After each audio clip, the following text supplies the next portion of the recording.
Good morning, children.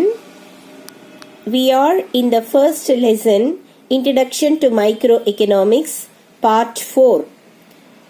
Today we are going to deal economics, whether it is a positive science or it is a normative science. In my last class, I told you that economics is both, it is a science as well as it is an art.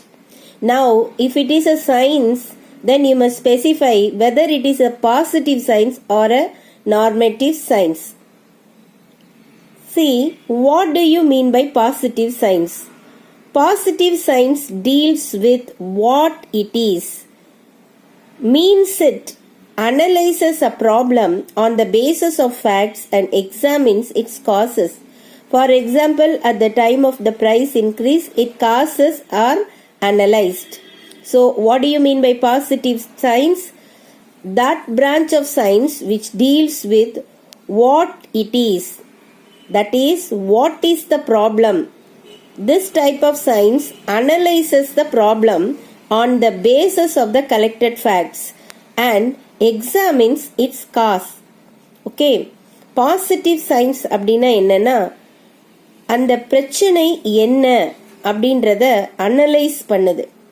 Analyse பண்ணி சேகரித்த உண்மைகளின் அடிப்படையில் அந்த பிரச்சனைக்கான காரணத்தை கண்டுபிடிக்கிறது. இந்த மாதிரி அந்த பிரச்சனை என்ன என்று ஆராய்ந்து பார்த்து அதுக்கான காரணத்தை சொன்னா, அதாவது ஆராய்ந்து பார்த்து கிடைத்த அந்த உண்மைகளின் அடிப்படையில காரணத்தை சொன்னா அதுக்கு பேர் பாசிட்டிவ் சயின்ஸ். ஃபார் எக்ஸாம்பிள், இப்போ திடீர்னு ஒரு விலையேற்றம், பிரைஸ் இன்க்ரீஸ் வந்துருச்சு அப்படின்னா உடனே என்ன செய்வாங்க? பாசிட்டிவ் சயின்ஸா அதை பார்க்கணும் அப்படின்னா உடனே அனலைஸ் பண்ணுவாங்க. ஏன் இந்த பிரைஸ், என்ன ப்ராப்ளம் இப்போ இருக்கு? Okay, price increase. இப்போ இந்த பிரைஸ் இன்க்ரீஸ்க்கான காரணம் என்ன, அதனுடைய காசஸ் என்ன அப்படின்றத பார்ப்பாங்க. அந்த காசஸை அனலைஸ் பண்ணுவாங்க, ஆராய்ச்சி பண்ணுவாங்க. இதுதான் positive science. Okay, but normative science அப்படி கிடையாது. On the other hand, normative science respond to the questions like what ought to be. Here, the conclusions and results are not based on facts, but on different considerations belonging to the social, cultural, political realms. They are basically subjective in nature. Okay, so what is normative science? Normative science எப்படி இருக்கும் அப்படின்னா, it responds to the questions like what ought to be. இது என்னவாக இருந்திருக்க வேண்டும் அப்படின்னு சொல்லும். என்னன்னு சொல்லாது, இது எப்படி இருந்திருக்கலாம்னு சொல்லும். அண்ட் கன்க்ளூஷன்ஸ் அண்ட் ரிசல்ட்ஸ் இந்த ஃபேக்ட்ஸ் உடைய அடிப்படையில் இருக்காது. ஆனால் மற்ற டிஃப்ரெண்ட் கன்சிடரேஷன்ஸ், நிறைய ரிலீஜியஸ் பீப்புள், பொலிட்டிக்கல் பீப்புள், இல்லை வேற that is specialist belong to this subjects, அவங்கெல்லாம் கொடுக்குற தீர்மானங்கள், இது இப்படிலாம் இருக்கக்கூடாது, இது அப்படி இருந்திருக்கணும் அப்படின்னு சொல்லுவாங்க இல்லையா, அது வெறும் தீர்மானங்களை கொடுக்கும். அது ஃபேக்ட்ஸை கொடுக்காது. அது என்ன பண்ணாது அப்படின்னா அதுக்கான காசஸையும் கண்டுபிடிக்காது.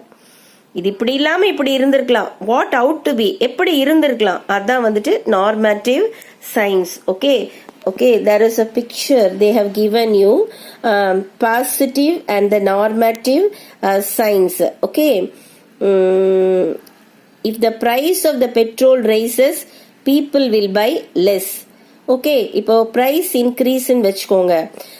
ப்ரைஸ் இன்க்ரீஸ் ஆனால் என்ன நடக்கும்? மக்கள் பெட்ரோலை குறைவாக வாங்குவாங்க. இதுதான் பாசிட்டிவ் ஆட்டிடியூட். ஆனால் நார்மேட்டிவ் சயின்ஸ் இதை எப்படி பார்க்கும்? Price should go up to reduce petrol consumption. Price அதிகப்படுத்தினா பெட்ரோல் கன்சம்ஷனை நம்ம குறைச்சிடலாம் அப்படின்னு சொல்லுவாங்க. ஓகே, ஒரே பிரச்சனை தான், ஆனால் ரெண்டு விதமான அணுகுமுறை இருக்கு. இப்போ அந்த பாசிட்டிவ் அப்ரோச்சை நம்ம ப்ரூவ் பண்ணலாம். Connects cause and effects. அதை என்ன பண்ணலாம்னா, ஏன் அந்த ப்ரைஸ் இன்க்ரீஸ் ஆச்சு, அதுக்கான காரணங்கள், அதுக்கப்புறம் அதனால என்ன நடந்தது அதுக்கான அது விளைவுகள் இதை சொல்லலாம். A descriptive based on facts tells you what is objective. இது எல்லாமே வந்துட்டு அந்த உண்மைகளின் அடிப்படையில ப்ரூவ் பண்ணலாம். ஆனா இதே பிரச்சனையை நார்மேட்டிவ் சயின்ஸ் வந்து டீல் பண்ணுச்சுன்னா இட் cannot be proved. எந்த ஃபேக்ட்ஸையும் அது கேதர் பண்ணாது. மேக்ஸ் ரெக்கமெண்டேஷன், இதை அப்படி பண்ணலாம், இதை இப்படி பண்ணியிருக்கலாம், இந்த மாதிரி செஞ்சிருக்கலாம் அப்படின்னு ரெக்கமெண்டேஷன்ஸ் தான் கொடுக்கும். It is not based on facts.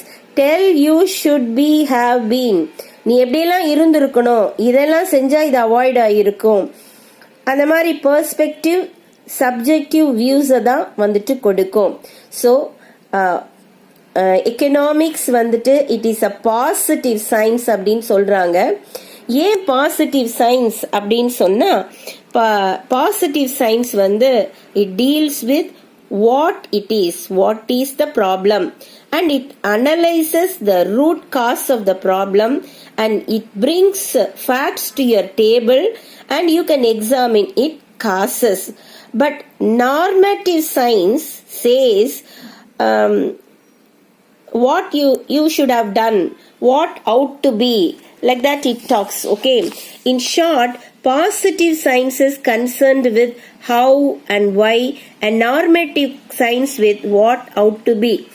The distinction between the two can be explained as increase in the rate of interest under the positive science would be looked into as to why and how it can be reduced, whereas normative science it would be seen as to whether it is good or bad.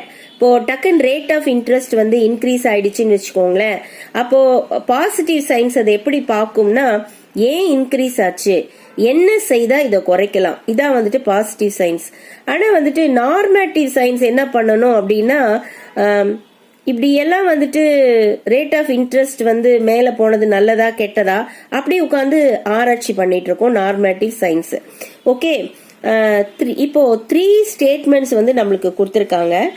Positive approach as well as normative approach. இது பாருங்க, an increase in money supply implies price rise in an economy. இது வந்து ஒரு positive sentence. என்ன அப்படின்னா, பணப்புழக்கம் வந்து அதிகமா இருக்கும் பொழுது விலை உயர்வு அதிகமா இருக்கும் அப்படின்னு சொல்றாங்க. இது வந்து காஸ் அண்ட் எஃபெக்ட். ஏன்னா மணி சப்ளை இன்க்ரீஸ் ஆயிருக்கு, அதனால வந்துட்டு பிரைஸ் இன்க்ரீஸ் ஆயிருக்கு. ஓகே, செகண்ட் திங் பாருங்க, as the irrigation facilities and application of chemical fertilizers expands, production of food grains increases.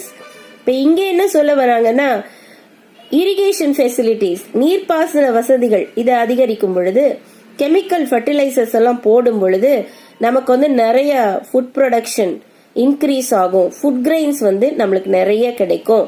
இதுதான் வந்துட்டு positive approach. An increase in the birth rate and a decrease in the death rate reflect the rate of growth of population. பாப்புலேஷனுடைய growth ரேட்டை கண்டுபிடிக்கணும் அப்படின்னு சொன்னோம்னா அது எப்படி இருக்கும் அப்படின்னா, பர்த் ரேட் வந்து இன்க்ரீஸா இருக்கும், டெத் ரேட் வந்து குறைவா இருக்கும். இந்த மாதிரி ஒரு சூழல் இருக்குமானால் நம்ம என்ன சொல்லலாம் அப்படின்னா, பாப்புலேஷனுடைய growth அதிகமா இருக்கு அப்படின்னு சொல்லலாம். ஸோ இந்த 3 அப்ரோச்சும், அதாவது வந்துட்டு increase in money supply increases the price, increases in the irrigation facilities chemical fertilizer will increase the production of food grains.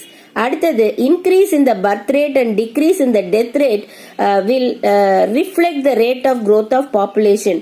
இது 3மே வந்துட்டு பாசிட்டிவ் அனாலிசிஸ். ஓகே, இந்த டைப் ஆஃப் திங்கிங் வந்துட்டு பாசிட்டிவ் சயின்டிபிக் திங்கிங். இதே பிரச்சனையை நார்மேட்டிவ் சயின்ஸ் என்ன சொல்லுதுன்னு பார்க்கலாம். நார்மேட்டிவ் சயின்ஸ்ல பார்த்தா inflation is better then deflation. அது வந்து காசையும் அனலைஸ் பண்றதில்ல, எஃபெக்ட்ஸையும் அனலைஸ் பண்றது இல்ல, இட் நெவர் கிவ் சொல்யூஷன். ஆனா என்ன சொல்லுது அப்படின்னா, inflation is better then deflation.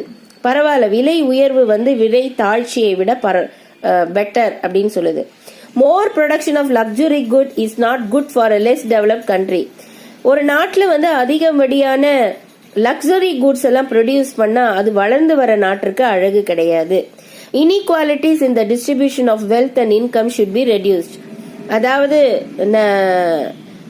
இன்கம்ல இருக்கிற அந்த சமநிலை அற்ற தன்மை, அது வந்துட்டு நம்ம வெல்த் அண்ட் இன்கம்ல வந்துட்டு இருக்கிற அந்த சமநிலை அற்ற தன்மையை வந்துட்டு நம்ம வந்துட்டு ரெடியூஸ் பண்ணணும். ஸோ இதெல்லாம் வந்துட்டு நார்மேட்டிவ் திங்கிங். இதெல்லாம் வந்துட்டு என்னது? Normative thinking.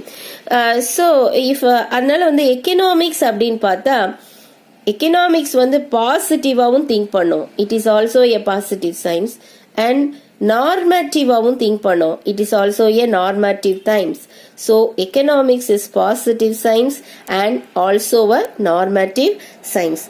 Now let us come to the important portion, okay, that is basic concepts in economics. Basic concepts na அடிக்கடி நம்ம உபயோகப்படுத்துகிற விஷயங்கள். Okay, like other sciences, economics also has basic concept to explain its theories. A complete and clear grasp of their meaning, if necessary, when the theories associated with them are studied. Only a preliminary acquaintance is now attempted here. Okay, so every science has basic concepts. ஒவ்வொரு சயின்ஸ்க்கும் வந்துட்டு பேசிக் concepts அப்படின்னு சில விஷயங்கள் இருக்கும். அந்த பேசிக் கான்செப்ட்ஸினுடைய அடிப்படையில தான் அதனுடைய தியரிகள் மெயின்டைன் ஆகும். ஸோ அதனுடைய கிளியர் மீனிங் நம்மளுக்கு வந்து தெரிஞ்சாதான், கிளியர் மீனிங் தெரிஞ்சாதான் நம்ம வந்து அந்த தியரிஸை வந்து நம்ம அசோசியேட் பண்ணி பார்க்க முடியும் நம்ம படிக்கும் பொழுது. இதுல வந்து ஒரு சின்ன அட்டெம்ப்ட் தான் பண்ணியிருக்காங்க, பெரிய அளவுல பேசல.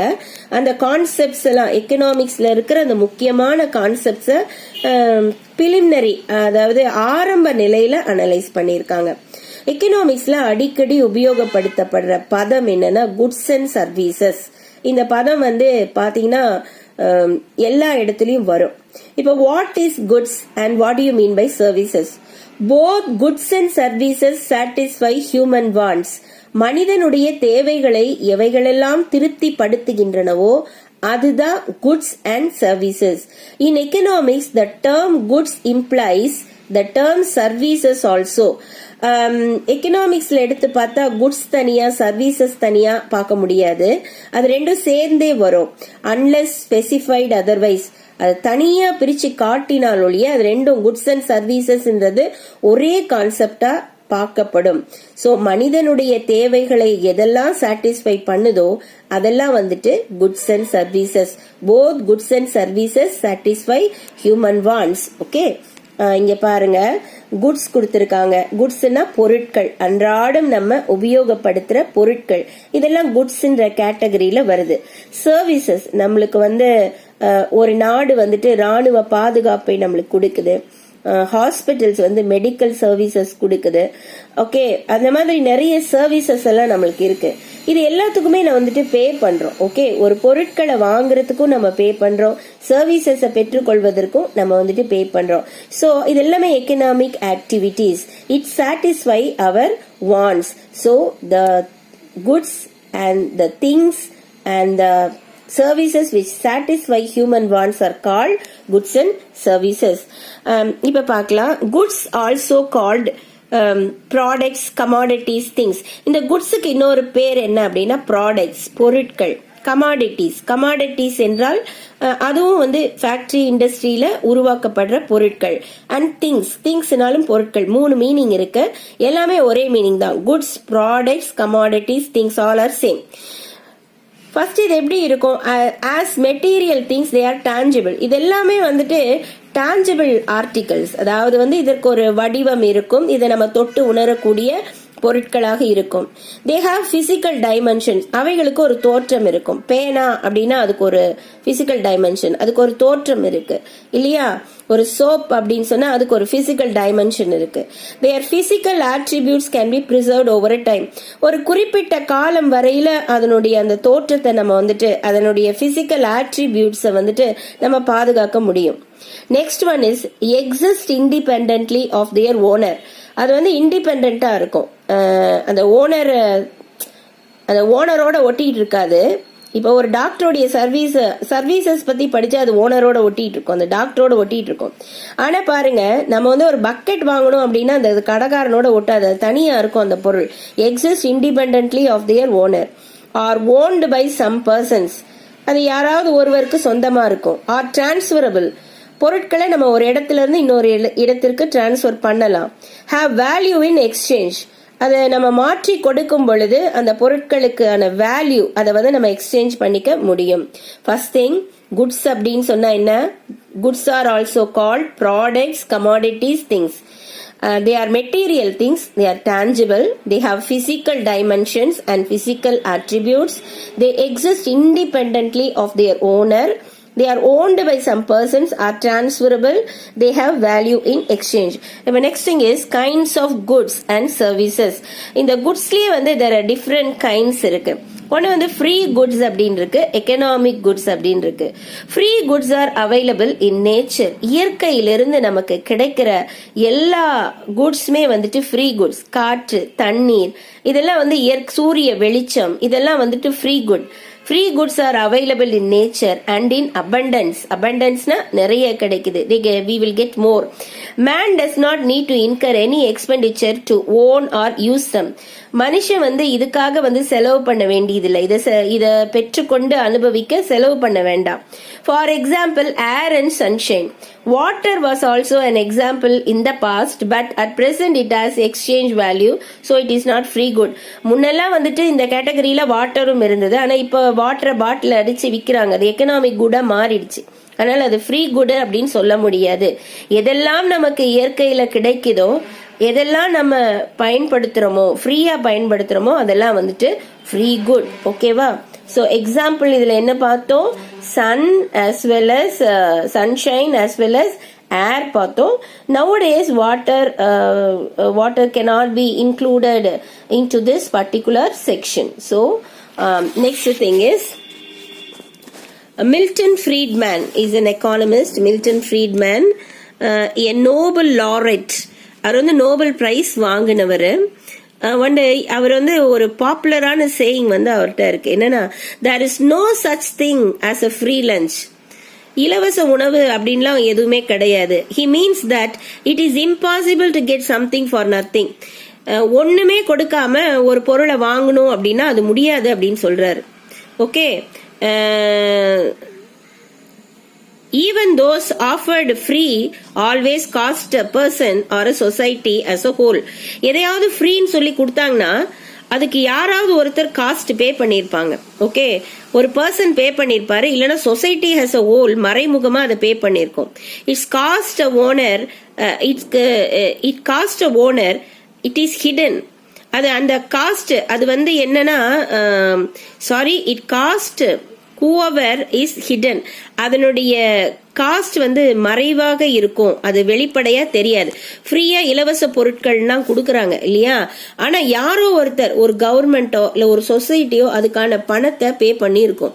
It is an externality. Someone can benefit from an externality or from a public good, but someone else has to pay the cost of producing these benefits. Economic benefits.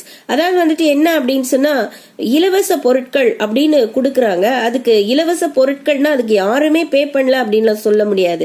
யாரோ ஒருத்தர் வந்து எங்கேயோ இருந்து அதுக்கான விலையை வந்து கொடுத்திருப்பாங்க. சோ அதனால எக்கனாமிக்ஸ் வந்து எதை பத்தி பேசுதுன்னு சொன்னா, ஆப்பர்ச்சுனிட்டி காஸ்ட் அப்படின்னு ஒரு கான்செப்ட பத்தி பேசுது. So according to Milton Friedman, Nobel laureate, he says that nothing is free here. Okay, and the cost is hidden. Okay, someone can benefit from an externality from a public good, but someone else has to pay the cost of producing these benefits அப்படின்னு சொல்றாரு. Next பாருங்க, public versus private goods. இப்ப goods இன்னும் ரெண்டு வகையா பிரிக்கலாம், public versus private goods. So what are public goods? A good available to everyone to consume.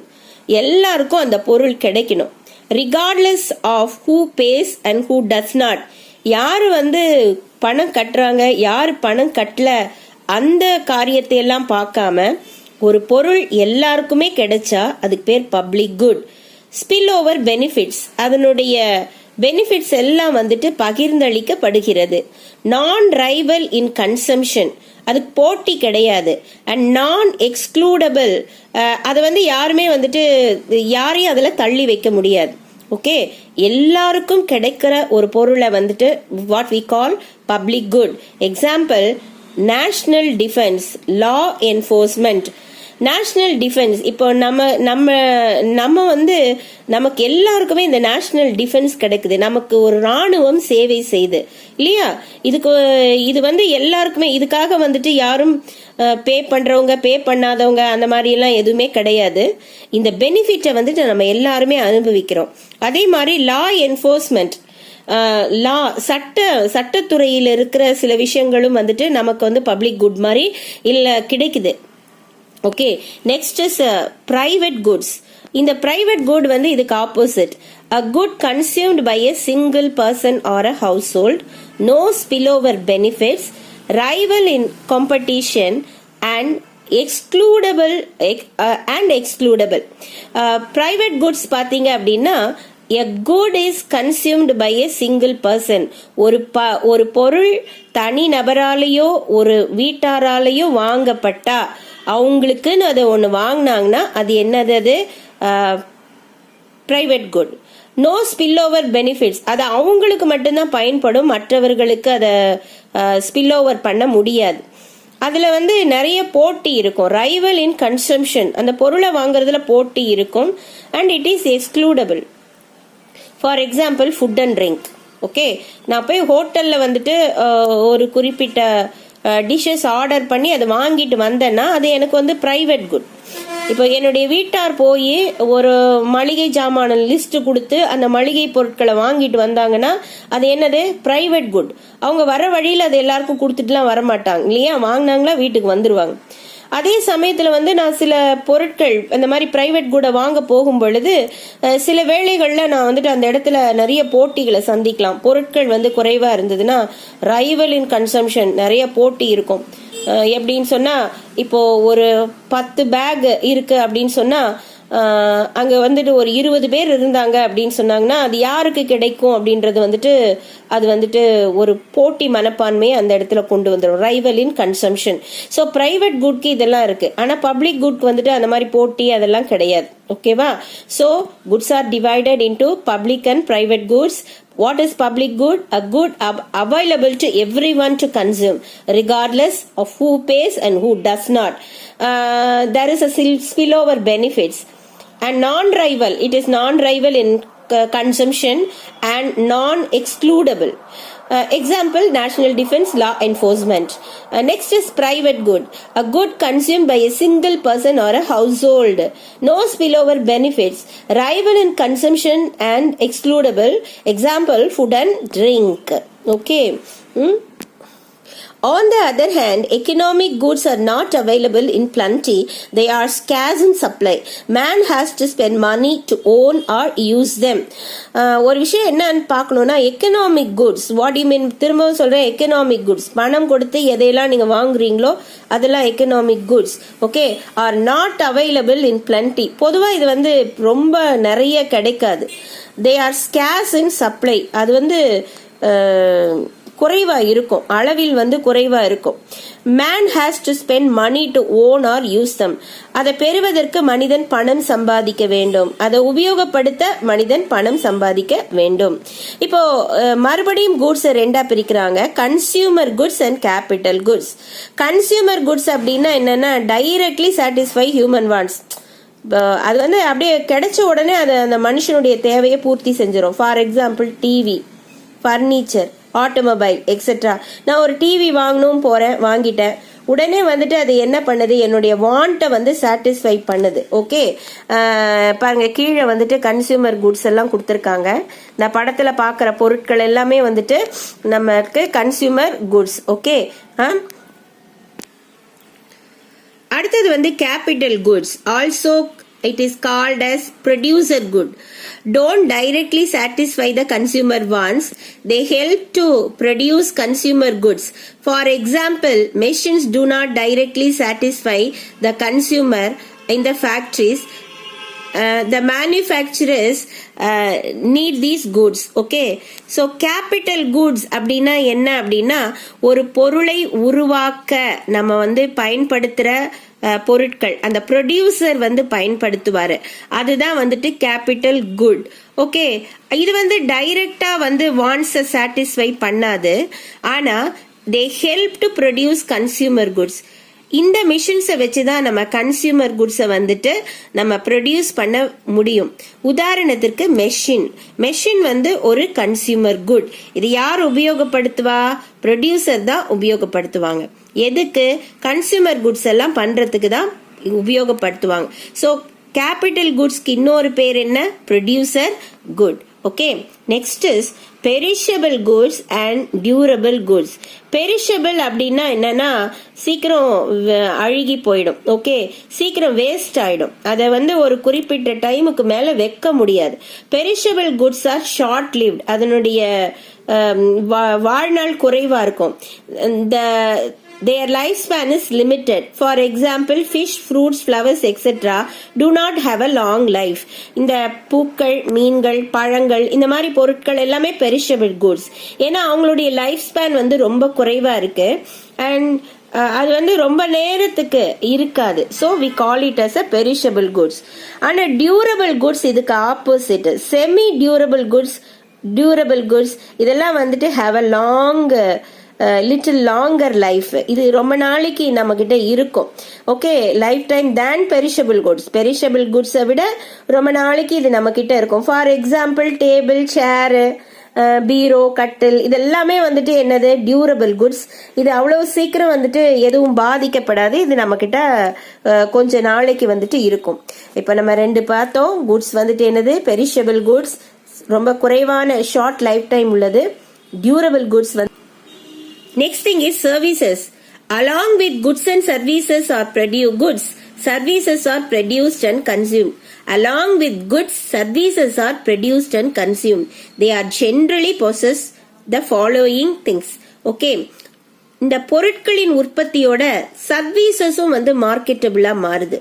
சர்வீசஸும் produce Pannapattu consume பண்ணப்படுது. Okay, அதனுடைய குணாதிசயங்கள் என்ன அப்படின்னு பார்க்கலாம். They are intangible. அதுக்கு வந்து ஒரு வடிவம் கிடையாது. Okay, intangible things are not physical objects but exist in connection to other things. For example brand image, goodwill etcetera.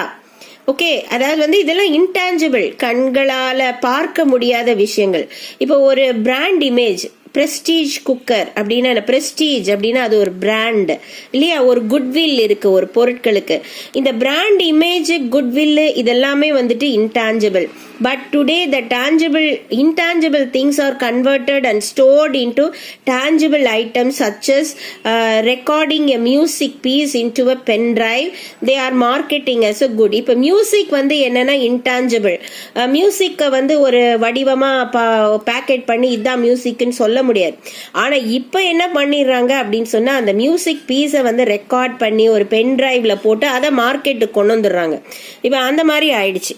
Okay, heterogeneous அப்படின்ற ஒரு குவாலிட்டியும் வந்துட்டு இந்த குட்ஸ்க்கு இருக்கு. Services vary across the regions and culturals and background. இந்த services எடுத்துக்கிட்டோம்னா அது ஒவ்வொரு ரீஜனுக்கும், ஒவ்வொரு கல்ச்சருக்கும், ஒவ்வொரு பேக்ரவுண்டுக்கும் ஒரு மாதிரி இருக்கும். They can be grouped on the basis of the quality standards. A single type of services yields multiple experience. For example, music, consulting, physicians. ஒரு டைப் ஆஃப் சர்வீசஸ் வந்து நிறைய அனுபவங்களோட தொடர்புடையதா இருக்கும். மியூசிக் பார்த்தீங்கன்னா டிஃப்ரெண்ட் ஏரியாலேருந்து டிஃப்ரெண்ட் மியூசிக் வரும். அது மாதிரி consulting physicians நாட்டுக்கு நாடு, தேசத்துக்கு தேசம் வந்து அவங்க மாறுபடுறாங்க. Inseparable from their market makers. இந்த குட்ஸ் வந்து எப்படின்னா ஒரு டாக்டரையும் அவருடைய சர்வீஸையும் நம்ம செப்பரேட் பண்ண முடியாது. ஒரு மியூசிஷியனையும் அவருடைய மியூசிக்கையும் நம்ம செப்பரேட் பண்ண முடியாது. They are inseparable from their makers. Services are inextricably connected to their makers. Services வந்து எப்பொழுதுமே அதனுடைய மேக்கர்ஸோட சேர்ந்திருக்கும். For example labour and labourer. அதாவது வேலை செய்யும் திறன், அதான் லேபரர் அந்த உழைப்பாளி. உழைப்பும் உழைப்பாளியும் ஒரே ஆட்கள் தான். அது ரெண்டா நம்ம என்ன பண்ண முடியாது? செப்பரேட் பண்ண முடியாது. Perishable services cannot be stored as inventories like assets. For example, it is useless to possess a ticket for a cricket match. Once the match is over, it cannot be stored and it has no value in exchange. அந்த perishable சர்வீசஸ்ன்னு சிலதெல்லாம் இருக்கு. அதாவது என்னன்னா இன்னைக்கு மட்டும்தான் நம்ம அதை உபயோகப்படுத்த முடியும், நாளைக்கு உபயோகப்படுத்த முடியாது.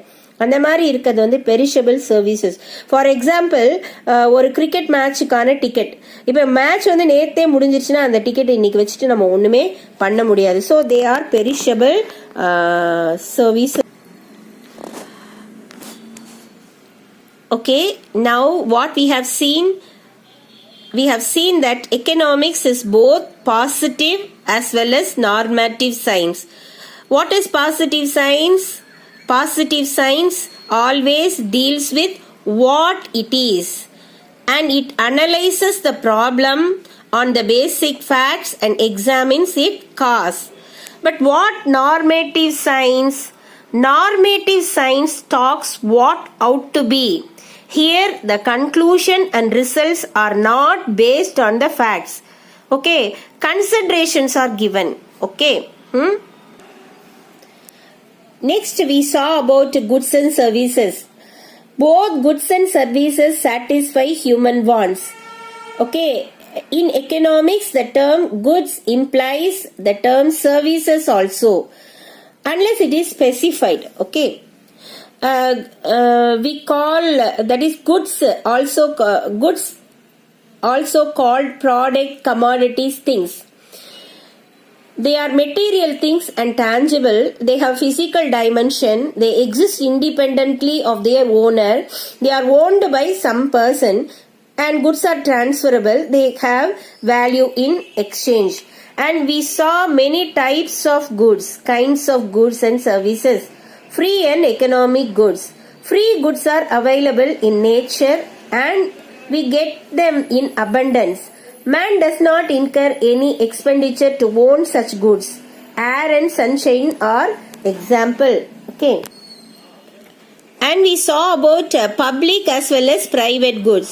Public goods, goods available to everyone. It is called public good.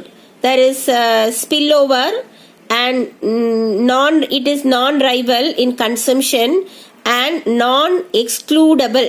Okay. For example, national defense, law enforcement. Next is private good. A good is consumed by single person or a single household. No spillover benefits. There is a rival in consumption and it is excludable. Example, food and drink. Next we saw about consumer goods and capital goods. Consumer goods directly satisfy human wants. For example, TV, furniture, automobiles, these things are capital goods. When they don't directly satisfy human wants, they help to produce consumer goods. For example, machines. And we saw about the perishable goods and durable goods. Perishable goods are short-lived and their lifespan is limited. For example, fish, fruit, flowers, they don't have a long time. Okay. Durable goods or semi-durable goods have a little longer lifetime than the perishable goods. For example, a table, chair, bureau, cot, anything. Okay, these goods are called services. Along with goods, services are also produced and consumed. They are generally possess the following character. They are intangible in nature. Okay, they are not physical object. They are intangible in nature. For example, brand image and goodwill. They are heterogeneous in character. Services vary across the region and cultural background. Inseparable from their market. Services are inextricably connected to their markets. For example, labor and laborer cannot be separated. There is perishable services also. Services cannot be stored as inventories like assets. For example, it is useless to possess a ticket for a cricket match once the match is over. Okay, it cannot be stored and we don't have any value in exchange for that ticket. Now you have completed half of the portion in the first unit. So let us do a revision on multiple choice questions. Okay, see, if you listen carefully, you can by heart answers here itself. Economics is a study of mankind in ordinary business of life. இந்த ஸ்டேட்மெண்ட்டை யார் சொன்னா? Economics is a study of mankind. Economics மனிதனுடைய அன்றாட வாழ்வை பற்றி படிக்கிறது. இது யார் சொன்னா? இது வெல்ஃபேர் டெஃபினேஷன் ஆல்ஃபர்ட் மார்ஷல் சொன்னார். So economics is the study of mankind in ordinary business of life. C is the answer. The basic problem studied in economics. எக்கனாமிக்ஸ்ல எது ரொம்ப பேசிக்கா படிக்கிறோம்னா ஸ்கேர்சிட்டி, பற்றாக்குறையை பற்றி ரொம்ப அதிகமா நம்ம படிக்கிறோம். Third thing, micro economics is connected with study of individual. Micro அப்படின்னாலே சின்னதுன்னு அர்த்தம். இண்டிவிஜுவல், தனிநபர், இவங்களுடைய காரியங்களை பற்றி படிக்கிறது தான் மைக்ரோ எக்கனாமிக்ஸ். நாடு தழுவிய விஷயங்களை படிக்கிறது macro economics. The study of individual economic units and behaviour. Which of the following is micro economic statement? 3 கொடுத்திருக்காங்க. Real domestic output. டொமஸ்டிக் அவுட்புட்னால அதெல்லாம் national level concept. Unemployment, total unemployment 9.80%. அது நாட்டை குறித்த statement. Price of wheat determines its demand. ஒரு குறிப்பிட்ட பொருள் wheat அது மட்டும் பேசுறாங்க. அப்போ இது மைக்ரோ எக்கனாமிக் கான்செப்ட். அடுத்தது டி பாருங்க, general price. General price level எல்லாம் மேக்ரோ எக்கனாமிக் கான்செப்ட். பொதுவாக இருக்கிற ஸ்டேட்மெண்ட் எல்லாம் மேக்ரோ ஸ்டேட்மெண்ட்ஸ். தனிப்பட்ட விதத்துல பேசுறதெல்லாம் மைக்ரோ ஸ்டேட்மெண்ட். அப்ப தனிப்பட்ட விதத்துல ஒரே ஒரு பொருளை மட்டும், அதாவது வீட்டை மட்டும் பத்தி பேசுறது எது? The price of wheat determines its demand. So இது என்ன கான்செப்ட்? Micro economic concept. இப்ப முதல்ல நம்ம ஃபர்ஸ்ட் என்ன பார்த்தோம்? Economics is a study of mankind. Economics is a study of mankind அப்படின்னு சொன்னது யாரு? Alfred Marshall. பேசிக் ப்ராப்ளம் எக்கனாமிக்ஸ்ல என்னது? ஸ்கேர்சிட்டி, பற்றாக்குறை. மைக்ரோ எக்கனாமிக்ஸ் எதோட கன்சர்ன்டா இருக்குது? இண்டிவிஜுவல் பிஹேவியரோட கனெக்டடா இருக்குது. Okay, which of the following அந்த ஸ்டேட்மெண்ட்ல பாத்தீங்கன்னா பிரைஸ் ஆஃப் வீட் இதுதான் தனியா சொல்றாங்க. ஸோ இதுதான் மைக்ரோ எக்கனாமிக் ஸ்டேட்மெண்ட் அப்படின்னு சொல்றோம். ஓகேவா? நெக்ஸ்ட் பாருங்க, find out the odd one. இதுல வித்தியாசமா இருக்கிறத நீ வெளியில சொல்லணும். An enquiry into the nature and causes of wealth of nation. Okay, இது ஒரு புக்கோடைய பேரு இல்லையா? இது என்னது? ஆடம் ஸ்மித் எழுதின புக்கு. பிரின்சிபல்ஸ் ஆஃப் எக்கனாமிக்ஸ் இதுவும் ஒரு புக்கோடைய பேரு. Nature and significance of economic science. Okay, இது கூட ஒரு புக்கு பேரு. செட்ரியஸ் பாரிபஸ் இது ஒரு புக்கோடைய பேர் கிடையாது, இது வேற ஒரு விஷயம். சோ ஆடா இருக்கிறது என்னது? செட்ரியஸ் பாரிபஸ். The equilibrium price is the price at which. equilibrium அப்படின்னா என்னன்னா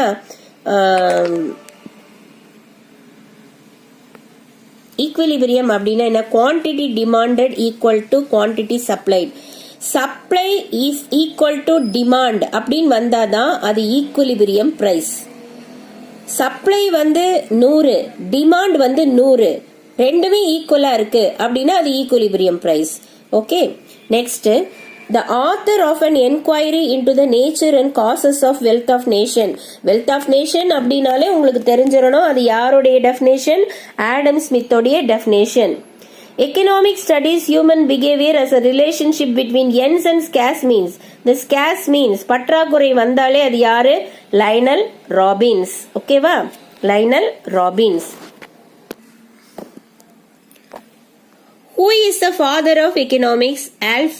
Adam Smith is the father of economics. Economics is a science, the basis of this statement. அது என்ன சொன்னாங்க? எக்கனாமிக்ஸ் ஒரு சயின்ஸ். இதுக்கு அடிப்படை காரணங்கள் என்ன அப்படின்னு ABC கொடுத்திருக்காங்க. ஒரு சயின்ஸ் என்ன சொல்லுவோம்? எதை சயின்ஸ் சொல்லுவோம்? காஸ் அண்ட் எஃபெக்ட் இருக்கணும். அது டிடெக்டிவ் மெத்தட ஃபாலோ பண்ணணும். ஃபார்மேஷன் ஆஃப் த லாஸ் இருக்கணும். எக்ஸ்பெரிமெண்ட் இருக்கணும். இதெல்லாம் இருந்தாதான் சயின்ஸ். அப்போ ABC இதெல்லாம் இருக்கு. அப்போ ஆல் த அபவ் அதான் கடைசி ஆன்சர். யூட்டிலிட்டி அப்படின்னா என்னன்னா, யூட்டிலிட்டினா அது நம்ம அப்புறம் பார்ப்போம். Want satisfying capacity of a good and services. அதாவது ஒரு மனுஷனை திருப்தி படுத்தக்கூடிய தன்மை ஒரு பொருளுக்கு இருக்குது இல்லையா? அவன் ஒரு காஃபி குடிக்கணும்னு நினைக்கிறான். அந்த காஃபியை குடிச்சாதான் அவன் திருப்தி ஆவான். ஸோ அந்த காஃபிக்கு அவனை சாட்டிஸ்ஃபை பண்ணக்கூடிய அந்த தன்மை இருக்குது. அந்த தன்மைக்கு பேரு தான் utility. So want satisfying capacity of goods and services is called utility. So market அப்படின்னா என்னன்னு கேட்குறாங்க. Only a place to buy things. First option கொடுக்குறான், நீ வாங்கிட்டு மட்டும் வந்துருவ அப்படின்னுட்டு. Only a place to sell things. விற்று கொண்டே இருப்பாய். Only a place where prices adjust. Market அப்படின்னா வாங்குபவர்களும் இருக்கணும், விற்பவர்களும் இருக்கணும். a system where person buy and sell goods directly or indirectly. ரெண்டு வேலையும் நடக்கணும். அதாவது கன்சம்ஷனும் இருக்கணும், செல்லிங்கும் இருக்கணும். ரெண்டும் இருந்தாதான் அது ஒரு மார்க்கெட். ஸோ அந்த கேட்டகரி அந்த டி டிவிஷன்ல சாட்டிஸ்ஃபை ஆகுது. Which one of the following is not a point in the welfare definition of economics? இந்த வெல்ஃபேர் டெஃபினேஷன்ல இந்த 13 அது நல்லா நீங்க டெஃபினேஷன் படிக்கணும். எது சேரல அப்படின்னா, economic deals with unlimited wants and limited means. இது ஸ்கேசிட்டி டெஃபினேஷன் இல்லையா? அதனால இது ஒத்து வராத ஒரு விஷயம். The growth definition takes into account. growth definitions எதை எடுக்குது? the problem of choice. அவர் சொல்றாரு அந்த லிமிட்டெட் கூட்ஸ்ல சாமுவல்சன் சொல்றாரு எப்படி செலக்ட் பண்றாங்க, அந்த சாய்ஸ், அந்த டைனமிக் ஃப்ரேம் ஒர்க், அதுதான் எக்கனாமிக்ஸ். ஸோ growth டெஃபினேஷன் அந்த சாய்ஸை முதன்மைப்படுத்துது. So that is the answer for that thing. Which theories generally includes under micro economics? Price theory தான் எப்பவுமே அது sorry 1 minute always it's a price theory தான் எப்பவுமே include ஆகும். 16th dash have exchange and exchange value and their ownership right can be established and exchanged. அதாவது எதுக்கு exchangeable value இருக்குது அப்படின்னா, பொருட்களுக்கு தான் எக்ஸ்சேஞ்சபிள் வேல்யூ இருக்குது. அந்த கூட்ஸ் இருக்கு பாத்தீங்களா, அந்த கூட்ஸ்க்கு தான் அந்த எக்ஸ்சேஞ்சபிள் வேல்யூ இருக்குது. அண்ட் ஓனர்ஷிப் ரைட், இன்னைக்கு ஒரு கார் என்கிட்ட இருக்கும், நாளைக்கு அந்த காரை நான் டிரான்ஸ்ஃபர் பண்ணலாம் இன்னொருத்தட்ட. ஸோ அதான் எக்ஸ்சேஞ்சபிள் ரைட். இது ரெண்டும் இருக்கிறது கூட்ஸ்க்கு தான். Identify and correct the characteristics of utility.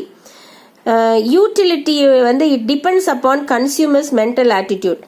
Utility ஒரு பொருள் இப்போ எனக்கு ஐஸ்கிரீம் பிடிக்காது, ஆனால் உங்களுக்கு ஐஸ்கிரீம் பிடிக்கும். ஸோ அதுக்குன்னு ஐஸ்கிரீமுக்கு அந்த திருப்திப்படுத்துகிற தன்மை இல்லைன்னு சொல்ல முடியாது. அது depends upon the consumers mental attitude. யார் அதை வாங்குறாங்களோ அவங்களுடைய மனநிலையை பொறுத்து அந்த யூட்டிலிட்டியின் பயன்பாடுகள் மாறும். Okay, and next one is who has given scarcity definition? Robbins. Okay, and the process of reasoning from particular to general. உங்களுக்கு நான் சொன்ன 2 மெத்தட் சொன்னேன், deductive method and inductive method அப்படின்னு சொன்னேன். அப்போ பர்டிகுலர் ஃபேக்ட்ல இருந்து ஒரு ஜெனரல் ஃபேக்டுக்கு டிராவல் ஆகிற மெத்தடுக்கு என்ன மெத்தட்னு பேரு? Inductive method. Total revenue is equal to the total output sold multiplied by price. இது ஒரு கான்செப்ட். ஓகேவா?